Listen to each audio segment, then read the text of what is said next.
Tragedy.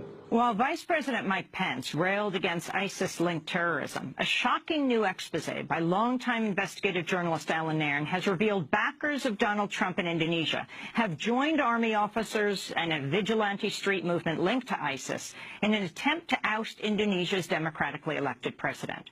Writing in The Intercept, Nairn reveals Indonesians involved in the coup attempt include a corporate lawyer working for the mining company Freeport-McMoran, which is controlled by Trump advisor Carl Icahn.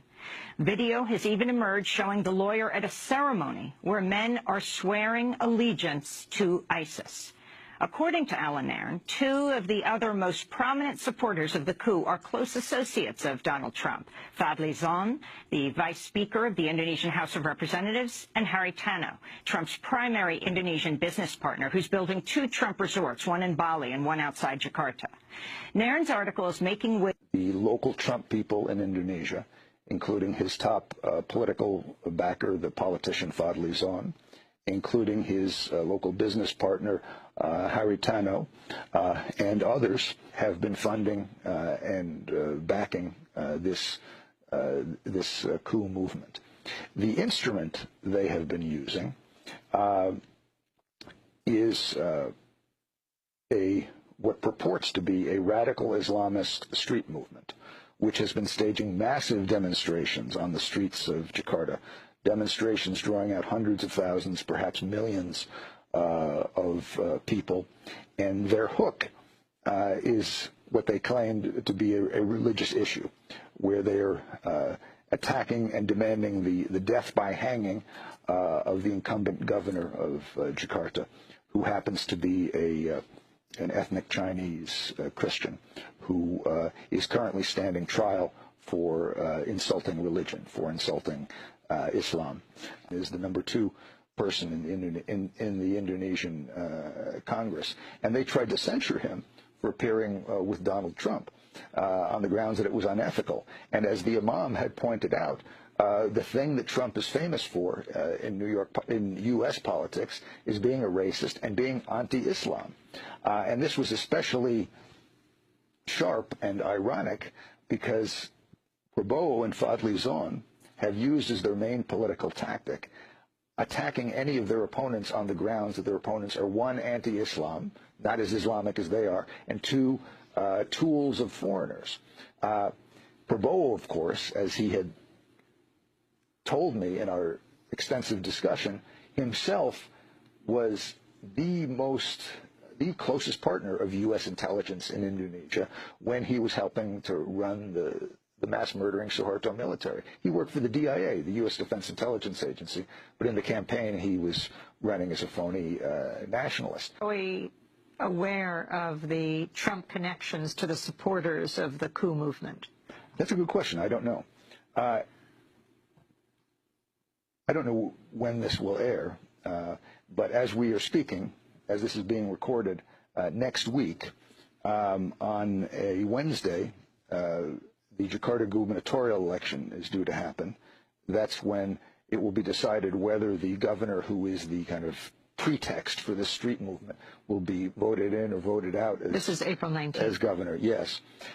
And the day after the scheduled gubernatorial election, Vice President Mike Pence is due to arrive in Indonesia for 2 days and to meet with President Jokowi. Now, one interesting aspect of this is where does the U.S. stand on all of this? Because on the one hand, the U.S. has a long-time policy in countries around the world of backing the repressive armies and security forces, but on the other hand, also backing elected presidents, as long as those elected presidents do not have a program that threatens U.S. corporate interests or the interests of the local rich, or the fact that the U.S. is allowed to back the local army and security forces. Barring that, the U.S. is all for local elected presidents. So in accord with that historic worldwide policy, the U.S. has up to this moment, as far as I know, up until at least recently, been backing Jokowi against the coup movement. But it's Trump's local people who have been helping to push the coup movement. Now, I don't know whether this question has come to the attention of President Trump himself.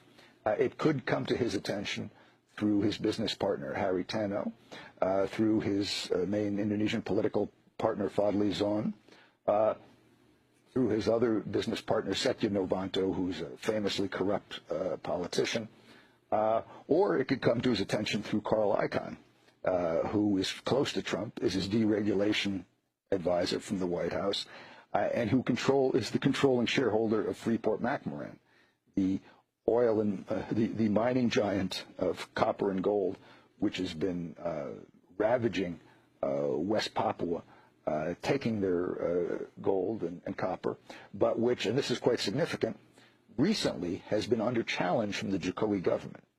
For years, Freeport-McMoRan has had a free ride in Indonesia. As long as they paid off General Suharto and his cronies, as long as they paid off the army, various bureaucrats, they were able to do whatever they want. They were able to just strip the mountains of West Papua, turn the rivers indescribable primary colors from their pollution, knock off their dissident workers when necessary. They were able to do anything. But now, just in the past year and a half or so, they have been under challenge from the Jokowi government, which is demanding a renegotiation of the contract between the Indonesian government and Freeport-McMoRan, and which has been restricting Freeport's copper exports. So this is creating a problem for Icahn, a serious economic problem for Carl Icahn. As this conflict between the Jokowi government and Icahn's Freeport has been going on, the local lawyer for Icahn's Freeport has been helping to lead the coup movement to oust Jokowi. Now, I don't know how much Trump knows about this, but I know there's some question among some officials in Indonesia as to, in the end, which side will the U.S. come down on. Will it continue the traditional U.S. policy of wanting to keep an elected president in for kind of stability purposes and front purposes, or might it align with Trump's personal and business connections on the other side who are backing the coup?